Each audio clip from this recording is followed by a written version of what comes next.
Bizden Ata Anadolu program ekibi olarak geleneklerimizi sizlere aktarmaya devam ediyoruz.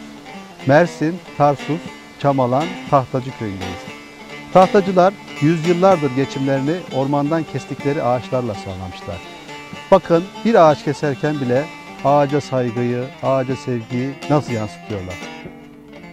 Ormana çocuklarımın rızkını temin için gidiyorum. Ekmeğimi, aşımı ormandan çıkartıyorum. Genç fidan kesmiyorum. Kestiğim ağaçlardan af diliyorum. Beni bu dağlarda kazalardan, belalardan koru. Kazancımı kabul eyle. Allah. Haram lokma hanemize girmesin. Allah. Kötüye, uğursuza yoldaş etme. Allah. Yolumuz doğruluk yolu olsun. Allah. Doğanın bütün nimetlerine aşk ile. Allah.